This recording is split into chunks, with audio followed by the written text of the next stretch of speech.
I think my biggest day has been 2.8K in revenue. Biggest day, 2.8K in revenue. And how much of that was profit? 800. $800 profit in a day, man. Like as a university student, bro, while also doing sales. Hello and welcome to another episode of Success Stories. My name's Will Schmar. I'm one of the co-founders here at Freedom Club. Today, I'm with Josh. How are you, man? I'm good. How are you? You good? Yeah, I'm really good, man. I was very looking forward to interviewing you. For those that do not know what Success Stories is, it's pretty self-explanatory. I travel around Australia and I interview Freedom Club's most successful students. All walks of life, people in their 50s, people in their 60s, people in their 20s, a really wide range of people. And that's why I enjoy it so much, because I get to meet really cool people. So I actually don't know a ton about Josh, so I'm really looking forward to this one. We just met, like 15 minutes ago? Yeah, pretty much, yeah. Let's just start with a bit of your background, man. Let's go as early as high school. And by the way, we're in Melbourne, just so everyone knows. So did you go to school in Melbourne or? So I was born and raised here in Melbourne, and I went to high school in Bacchus Marsh. Basically, my parents, they came from East Timor, so they're Timorese Chinese. Okay. And do you speak like Mandarin or Cantonese? Hakka. So Hakka, okay. There's Mandarin, there's Cantonese, and then Hakka is a less common one. Okay. But it's what my family speaks. And you're fluent in Hakka? Yeah, fluent. Cool, brother, yeah? Yeah, but it's not really common, so it's quite rare for people to speak it. Great. I have never really met anybody who speaks it apart from my own family. Okay, so you can only really, okay. Yeah. So you haven't really been able to test have you been to that area though in China? No, I haven't. I really want to go because I've heard that everybody there speaks that language, and I feel like that'd be crazy because I'm not used to hearing it everywhere I go. It's yeah. That'd be pretty crazy, man. Your brain would be like, oh my God, I can talk to all these people. Yeah. Every time I hear like somebody speak it here, I'm like, oh, it has to be my family. It's my family. They're related to me some way or the other. Yeah. But I heard that, I think it's in northern China. Everybody there speaks it. Okay, northern China. So you went to high school here in Melbourne. By the way, the reason I asked this is because people are watching, they're always wondering, hey, what education did this person have? Because obviously Josh is very successful in e-commerce. A little teaser before we go deep into his results. He's actually doing over $10,000 profit a month right now. He's a gold student. I've explained our tier system before. So you're a bronze student when you get your first sale. You're a silver student when you get your first 5,000 profit month. Gold when you get your first 10,000 profit month. And blue when you get your first 30,000 profit month. So because Josh is gold, that's why we're interviewing him. We'll go back into results a bit later. So yeah, man, let's talk about your education. So after school, because you're only 19 years old, right? Yeah. So you're still a baby. Okay. Nah, I'm just joking. So you're 19. What did you do after school, man? Like, were you 17 when you graduated or? I graduated when I was 18. I don't know. It's kind of an interesting thing because I feel like a lot of people who I've seen that are successful, a lot of the time people are like, okay, I didn't do that well in school. I was a dropkick, or I was this, I was that. But for me, I was always an okay student. It was sort of a thing where my parents obviously sort of pushed education. I think it's a lot of a Asian culture kind of thing. Okay. So that's not just a stereotype. Like, that's actually quite common. It's quite common. It's quite common. So I was always in tutoring as I was a kid. I never really listened that much. I was like, oh yeah, let me just play games in class, or let me just talk to my friends or whatever. But then in around year 11 or year 12, I sort of had a realization, and I was like, okay, what happens if I try and study a little bit harder? So I studied a little bit harder, and I went, that's interesting. My grades actually improved. So you got some potential. Yeah, I was like, okay, that's an interesting one right there. Yeah. So then I started studying like a lot harder than I did. And then that was my whole year 11 and 12. I just studied and I went to the gym. Those are the only two things that I really did. From there, my grades definitely shot up. And now I'm studying my bachelor's and Masters of Engineering at Monash. Mate, I didn't even know that. You're currently a university student. So what were you studying again, sorry? It's like a mix. So I'm doing both my bachelor's and my master's at the same time because it's like an accelerated program. It cuts off like a year or year and a half if I just do both at the same time. Okay. Well, mate, straight up, I want you to look into that camera and I want you to tell university students or people who think they do not have enough time to do e-commerce. Just what would you say to those people? Just straight away. It's possible. It's possible. Even if you can only find half an hour, every single day, as long as it's consistent, you can make it. You can do it. Not only you're in e-commerce, you're successful in e-commerce, 19 years old while at university. That's just incredible, bro. So yeah, I'm proud of you, man. Good on you. Thank you. I wish I did it at your age. Tell me, so you're at university, so you finished school, you're at university. Have you had much time to work? Like, have you had any jobs or what kind of work have you done? So my first job was in fast food. It was nene chicken, so fried chicken. Yeah, okay. Korean Now, fried you say chicken. Nana's chicken? Nene chicken. Nana chicken. Nene, I think like Nene. N-E-N-E, nene chicken. It's Korean fried chicken. Yeah. Okay. I was okay. It was a difficult job, but I feel like everybody sort of has to go through that sort of experience. This first job, it was just like I was just applying for like 30 different jobs. Yeah, good The on first you. one that called me, I was like, let me do it. It's experience. Okay. And then after that, I've done warehousing as well at a chocolate factory. Okay. Wow. Charlie in the chocolate factory. Josh in the chocolate factory. Okay, yeah. Cool. And then I've also done tutoring. I did tutoring at a company. That was sort of because I got good grades in high school. So I was like, hey, tutoring might seem like the right fit. Yeah. So I went to tutoring, and then there was sort of a moment where I realized, okay, I'm getting paid like $20 an hour. Each student is paying like 30, 40, 60, and there's like 5, 6 students in this class. I did the math and I was like, I'm making so much money for my boss right now. Yeah, you're getting ripped off. Exactly. So I just left. And I'm doing private tutoring still right now. Okay, so already, right? So obviously you've got some, first of all, I've got no question about your work ethic, okay? You're working, you're at university and you're doing e-commerce. You also have that entrepreneurial spirit because you realize that you're working for someone, like you didn't want to be making someone else money, so you decided to go private, which in itself already says something about you. Because most people, and it doesn't matter, like if people want to work for someone for their whole life, it's okay. I'm not judging them, but most people are happy to work for someone else. And clearly that's, not a part of who you are. So it's funny, man, you're right. Most people start with some sort of fast food or whatever. Like I was doing scooping ice cream at Baskin Robbins. Is that in Australia? I thought that was like an American thing. No, it's in Australia, bro. So really? Yeah. What? I've never seen one. Yeah, I think I was 15 or 16 through high school scooping ice cream. I remember I know this interview's not about me, but just quickly, I remember I was working for $15 an hour back then. Yeah. And on my lunch break, I'd go get like something to eat. It would be like $15 or maybe $20. And I'd be like, wow, this food just cost an hour of my life. I'll never forget that. I don't like the idea of trading my time for money, working on an hourly wage. I think some people it's okay, some people they're okay with that. But I sort of had a realization, I had a moment where I would see a Lamborghini going down the street and I was like, okay. Let's say I'm working a good job, 100K a year, and I get lucky and I can somehow save half of that. I can save 50K. Yeah. Even if I save half of my salary, it's still going to take me like 10, 15 years to even come close to getting that car. Yeah. It's So I was like, if I want to get there, something's not right. Something has to be different. I have to do something different. So, okay, well then that brings me to my next question. Why did you get into e-commerce, mate? The idea of the rat race doesn't sit right with me. I don't like the idea of making money for somebody else and trading my time purely for money on that kind of basis. It seems too linear in a sense, but working for yourself, it seems more exponential. That's what I've seen. Yeah. There are e-commerce because after I got my first sale, the first 5,000. How did that feel, by the way? How did your first sale feel? Oh my God. It was amazing. I still remember it clear as day. I was like, I went on my phone, I saw the notification and I was like, what? No way. Because it proved something to me. And I was like, okay, this actually works. This actually works. Yeah. It was like a proof of concept to me. Because once I saw that proof, I was like, all right, it's possible. I can double down. I can put more time to it because I know that it works. Yeah, from there, that's kind of just how it went. This is the thing, right? I mean, one of the big reasons we have these calls, these interviews, I should say. The first one is to celebrate your success. And the second is to, help other people either struggling with e-com or help them have the confidence to get into e-com. So before you started, I want to know a little bit more about that process and that journey. What did you feel before you started? Because a lot of people, they're skeptical. A lot of people are scared. A lot of people think it's a scam. A lot of people just think that it's too good to be true. Why should I be successful? Maybe they believe other people are doing it, but why will this work for me? So I'm sure you would have had similar feelings, but yeah, how did you feel before you got into it? What you said definitely hits a spot because I've realized that a lot of people have a lot of limiting beliefs. And if deep down they don't believe they deserve success, it's not going to come to you. It's sort of like the law of attraction. Yeah. If you believe you deserve it, it'll come to you. I've tried e-commerce before, actually. Okay. Yeah, before Freedom. In year 11, I tried it. I just joined a random free course and I was like, okay, I see people doing it. Let me try it. I tried it. It didn't work. Okay. I had one failed store, I think 2 failed products. And then after I spent $100, $200, I was like, on ads or whatever. Yeah. And I was like, no.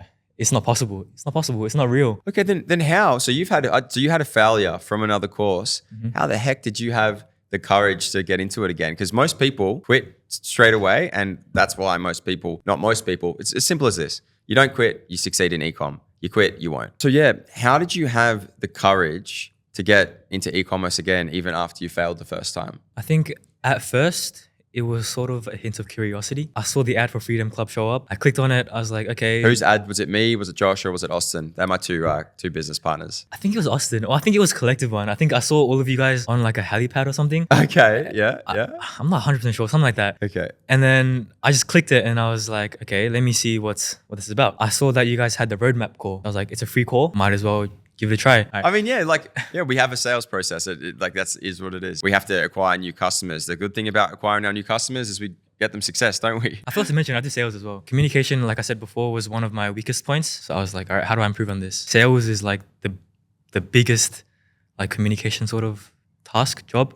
Yeah. So I was like, let me just put myself in the deep end and see how it goes. Once I joined the call, I believe it was a call with Tommy. And from there, it was kind of a game changer. He understood me very well. He understood where I wanted to go and my mindset and the way I saw things, the way I saw life in general. And then I had a pivotal moment where I went, okay. And we're here at Pivotal Conversations podcast studio. There you go, yeah. And then I realized sort of money comes and goes, but this opportunity right now is in front of me. I don't want to get to the time that I'm 40 years old and realize I should have tried this. I should have just went for it. So I think that once I actually joined the course, I was like, all right, I've made a commitment to making this work. And that sort of pushed me to just follow through and make sure it becomes something. That's interesting, mate, because we now have a free challenge as well. It's a full video course. It's completely free. Right. But now the paid coaching is when you get the one-on-one coaching, the human support, right? Some people, the free challenge is fine. Others need someone to ask questions to, right? What's interesting about that is when something's free in life, I remember when I was personal training, I had this package. I think my first package was you get 3 sessions for $100, which is just pretty cheap. And people wouldn't show up to sessions all the time. As soon as I started charging $80, you bet your ass that no one would not show up to that session, because when people spend money, they commit. Our course is worth a lot more than what we charge for it, because just look at the results it's getting you, right? But the thing is, unless people put money to something, they just don't commit. It's the nature of human beings. Like, we need to have a financial investment. So then we go, oh shit, I don't want to waste my money. Like, I have to stick to this. And that's why we charge. Even my friends and family, man, that get into Freedom Club, I charge them because I'm doing it for them. Yes, right. Obviously, like, the business needs money as well. There's a massive attribution to spending money on something and finding success in it. So you've joined the course, you found success. I want to talk about your results right now, okay? Are you doing exactly 10,000 profit a month? Like, what revenue is it? What's your profit margin? Just talk numbers, talk results. I think my biggest day has been 2.8K in revenue. Biggest day, 2.8K in revenue. And how much of that was profit? 800. $800 profit in a day, man. Like, as a university student, bro, while also doing sales. I can't believe it. It was shocking, because I think the hardest part is the very start. Getting started is really, really hard, because there are gonna be a lot of ups and downs. A lot of people give up, but once it's there, once the systems are in place, it becomes so easy. That's freedom. Because there are days where I'm at uni, I haven't even opened my laptop to look at my ads. I haven't even done anything. But then I go, wow, I've just made $500. You haven't even had to check your laptop that day. Exactly. And it gives me time. Like, there's days where I'm enjoying time with my girlfriend, and then I'm just out there watching a movie, and then I come home and I'm like, wow, I just made another $500. It's crazy. It is, bro. See, that's what freedom is like, you're not being a slave to an employer. Like, you can actually make money and be getting ahead in life while not working on something. It just happens in the background, whether you're at the movies with your girlfriend or on a holiday or going to lunch with your grandma, it's just incredible. So, mate, that's your biggest day. What was your biggest week revenue and profit? If you remember. Yeah, check, man, check. I like to ask this. I like to ask the specifics because I think it's really interesting. I think as well, when you have evidence and like a number to sort of put in front of people, they sort of believe you more. Yeah. And it's tangible evidence. Yeah, that's right. Yeah. Rather than just saying, oh, look, I'm doing 10K profit a month. But it's like you are. I mean, and the reason why we always talk about 10K profit a month in these interviews is because we interview gold students. And if you're a gold student, it's 10K profit a month. But so what's your best week? Best week is 12.7K. Around there in revenue, and 3.5K in profit. How crazy is that? I never would have believed it was possible. My younger self would be like, no way. Yeah. But now it's like, all right, I want to strive for even more. Should be so proud, man. And that month, so what's the best month? What's the exact amount? I'm curious. Best month, it's around 48 or 49K revenue. Okay. Crazy is that? It's crazy. And it's a little bit over 10K in profit. But that's including taxes. So that's after taking 10% of revenue. That's that 10K after all expenses. Yeah, after all expenses and tax. And tax, yeah. Yeah, good on you, brother. Good on you. What would you say to someone who is a bit nervous or scared to start e-commerce? Like a lot of people think they don't have enough of time. A lot of people think that it won't work for them. I mean, for crying out loud, we have a free challenge. Like that's probably one of the what we offer for free is just insane. Like the video courses is just, the value is just nuts. So man, what would you tell someone to start? What would you say to them? What would you say to these people who aren't starting e-commerce? I'd say, honestly, there's a free course available. There's nothing to lose. Might as well give it a go, see how it goes. If it doesn't work out, you haven't technically paid anything yet. So you might as well figure out what it is, how it works, how other people are succeeding from this. And from there, once you know what it is, if you really do want to strive for success faster, then I think the paid coaching is unbeatable. Because I sort of like to think of this analogy as you can learn to be a doctor without studying technically, but you're probably going to end up killing a few patients along the way to figure out how to properly help somebody. You know what I mean? Oh my God. Yeah, that's a good analogy. But having somebody there who has actually done what you want to do and has already succeeded in the ways that you want to succeed, it's invaluable. Having Chris there was honestly one of the biggest helps in my journey. Yeah, wow. Chris is amazing. Just having coaches there was very useful and was very helpful. Okay, bro. Thank you for that. And I'm going to ask you 2 questions here. So what is something that you struggled with, and what's some advice that you would give people, I guess, to help them on that journey in e-com right now? Biggest advice I'd probably say is to just not give up. Because at the start, there's always going to be ups and downs. And that's when most people drop off. But the truth is that nothing good comes easy. Yeah, amen. Amen, brother. I don't know. For me, I had a lot of difficult times at the start as well. It's sort of like a exponential growth in a sense. For me, I had 3 banned ad accounts. Yeah. And it's annoying. It was the most stupid reason as well. I used like one wrong word. I think I talked to Chris after, and he said, "Oh, maybe this one word was a little bit too strong. They didn't like it." And new advertisers, they just don't like you. So they got a problem with you. Yeah, exactly. Very personal, yeah. Unless you're spending like thousands of dollars a day. At the start, I had 1 banned ad account, and then I tried to get another one, got banned again. And then I was trying so hard to contact support, and they just did not care at all. Oh, it's such a pain. Meta can really be a pain. I will say Meta's getting better with their support. Yeah. Back in the day, it was completely automated, but now there is a lot more human interaction, thank God. I even tried to use my grandma's Facebook account. Yeah. And I was like, thank you, Grandma. Yeah, thank you. Let me just use your name. Let me just try it. I just like get the account working because it's not going to attach to you or anything, right? Yeah. And then I got banned as well. Oh my God, you poor grandma. It's not. She's not gonna advertise. So. Okay. Yeah, and then I went to Chris and I was like, Chris, I need help. Help me, please. And luckily, he let me use one of his ad accounts. I'm still using that today, and because of that, I've been able to get where I am now. Oh wow, how nice of him. I didn't know he did that for you. Very, very good guy. Okay, mate. Look, I honestly believe that interviewing you right now, just your answers have been so helpful, man. I really believe that you're going to help a lot of people. So I'm wondering, what's your plan now, man? Like you're still finishing your degree. You're already finding success in e-commerce at 19 years old. What does the future look like for you? I think that with e-com, this is only the start because, again, I am only 19. And I think that people who deserve success will attract success. And I don't think that people who make easy money are going to keep their money for very long. So I'm always just striving to improve myself. Especially for me right now, one of the things that I'm striving to improve is my communication skills, which is why I'm doing sales. And look at you, look at them now, man. You're communicating amazing. You're doing so well. And by the way, this is a nerve-wracking experience. It really is, talking on camera. I think it's one of my biggest fears. And you're here. It's your biggest fear and you're here. Good on you. I was always a shy kid. I was super shy as a kid. And then especially after COVID hit as well, I moved schools right as COVID hit. So I didn't, oh, wow. It was a new environment. Didn't really get to socialize that much. So my social muscles were sort of not practiced very much. And then now I realize it's such an important skill. So I sort of just go, all right, let me work on it. My plan now is probably to just constantly keep improving myself.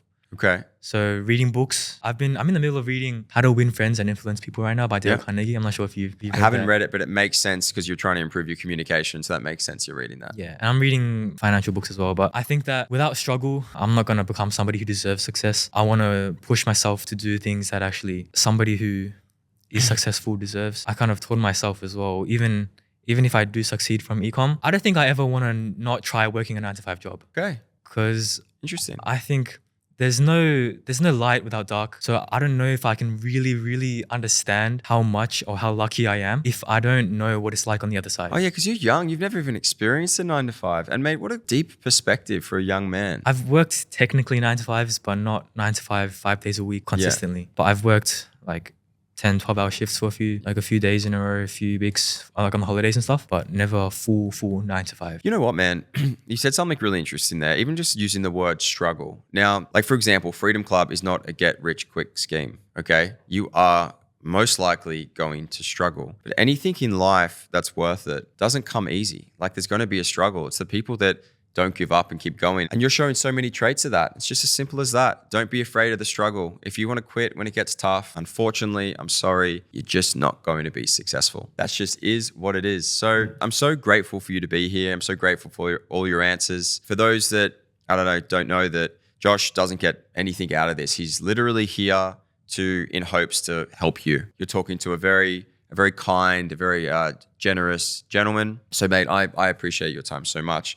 And I know this was hard for you and you absolutely killed it. Is there anything lastly you'd like to say to, people watching? If I had anything to say to current students in the program, I'd probably say really just don't give up. You're on the brink of something big and only those who give up guarantee failure. So as long as you don't give up, success can happen for you. Thank you, bro. I think for me as well, having the community there and seeing people like me who had succeeded before was very inspiring. This is something that's actually possible for people like me, people around the world. It's like part of the motivation that gets me going, just to put a little bit of time every single day, whether that is half an hour. I just, at night before I went to bed, just do a little bit of like ad tweaking or create an ad, at least one ad every day or something like that. Yeah. It just kept me going because I knew that it was possible. Well, yeah, I just wanted to say, thank you, bro. I appreciate you. I just know you're going to help people with your answers, man. So everyone, thank you. Thank you for listening. Like I said, I really hope that you got something out of this, and we'll see you in the next success story. And hopefully one day I talk to Josh again soon when he's blue. By the way, that means 30K profit a month. So soon. Yeah. I made a goal. By the end of next year, I will get there. Let's do it. Let's do it, brother. Yeah. All right. Thank you all so much. And we'll see you next time.